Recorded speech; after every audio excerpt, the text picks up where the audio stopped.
जो है रामबाला, जिसे हम लोग प्यार से रीजनिंग एंड मैथ वाला कहते हैं साथियों। तो आज मैं लेकर आया हूँ आपका 2023 का फर्स्ट शिफ्ट का ये जो पेपर है, इसमें हम बताएंगे आपको मैथ के क्वेश्चन। तो साथियों, आज जो मैथ का पेपर होगा, जो क्वेश्चन हम बताएंगे इसमें, वो आपका रेलगाड़ी से रिलेटेड होगा, जो कि समय चाल और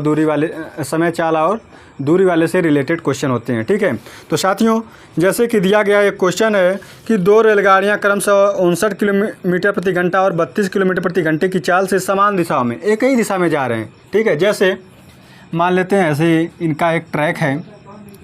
अब दो ट्रेन है, ठीक है, एक का स्पीड है S1 और दूसरे का भी है S2, और ये एक ही दिशा में जा रहे हैं, मतलब दोनों सेम दिशा में जा रहे हैं साथी। ठीक है, जैसे कि दिया है यहाँ पे, एक है 59 किलोमीटर प्रति घंटा और दूसरा है 32 किलोमीटर प्रति घंटा। ठीक है, तो क्या बोला है, और तेज़ चलने वाली रेलगाड़ी धीमी गति से चलने वाली रेलगाड़ी में बैठे एक व्यक्ति को 16 सेकंड में पार करती है, तो तेज़ गाड़ी से चलने वाली रेलगाड़ी की लंबाई क्या है। मेरे साथी, किसी भी केस में अगर व्यक्ति को कोई रेलगाड़ी पार करती है, क्रॉस करती है, तो हमेशा जो रेलगाड़ी पार करेगी उसकी जो दूरी होगी उस रेलगाड़ी की लंबाई होगी मेरे साथी।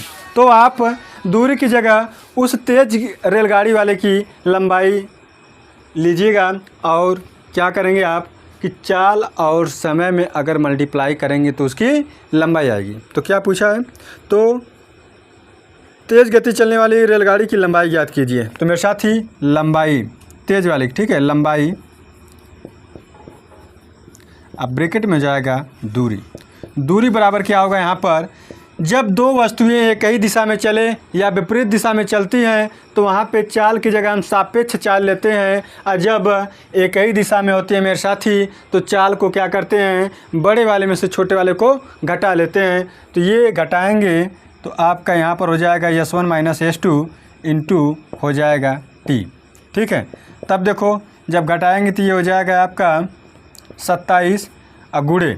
अब देखो क्या है, यहाँ पे यूनिट हम चेंज करेंगे, क्यों, क्योंकि ये किलोमीटर प्रति घंटा में है और समय यहाँ पे सेकंड में 16 सेकंड दिया है। या तो आप सेकंड को चेंज कीजिए घंटा में, या फिर आप जो आपका ये चाल दिया है उसे सेकंड चेंज कीजिए मीटर प्रति सेकंड में। तो देखो जब बड़े से छोटे में जाते हैं तो क्या करते हैं, 5/18 का गुणा करते हैं, गुणे T का मान दिया है 16 सेकेंड, इसी का मल्टीप्लाई करेंगे तो जो दूरी आएगा मेरे साथी वह मीटर में आएगा। किस में आएगा, मीटर में आएगा। तो देखो 9 दूना 18, 9 3 27, 2 8 16, तब क्या बचा, 3 गुणे 5 गुणे 8 बराबर हो जाएगा 15/120 मीटर। ये क्या है मेरे साथी, 120 मीटर तेज रेलगाड़ी की लंबाई है। ठीक है, रेलगाड़ी की लेंथ है मेरे साथी इतना मीटर, जो कि ऑप्शन नंबर सही है आपका बी फॉर बाहुबली मेरे साथी, आपका ऑप्शन सही होगा।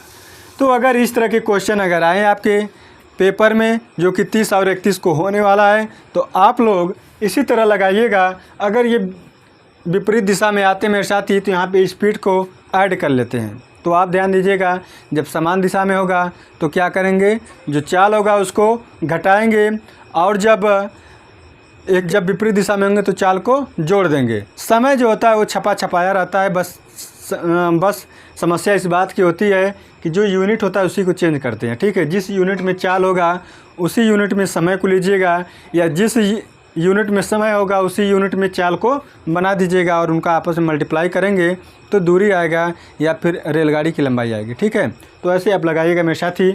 अब दूसरा क्वेश्चन मैं बता रहा हूँ, ट्रेन का ही है, तो इसे भी आप लगाइएगा।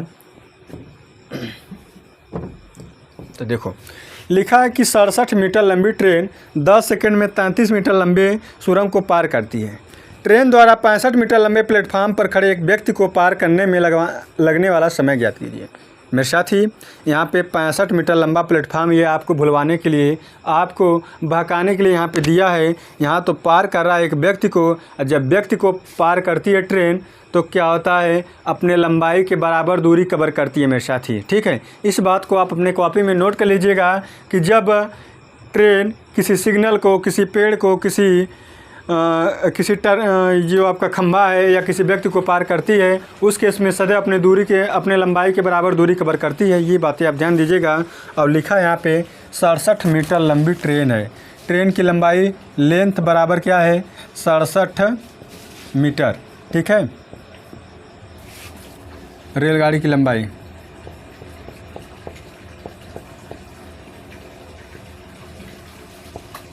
Alpha length. ठीक है, 67 मीटर है। और क्या करता है? समय ले रहा है, समय बराबर 10 सेकेंड। और क्या करता है मेरे साथी? 33 मीटर लंबे सुरंग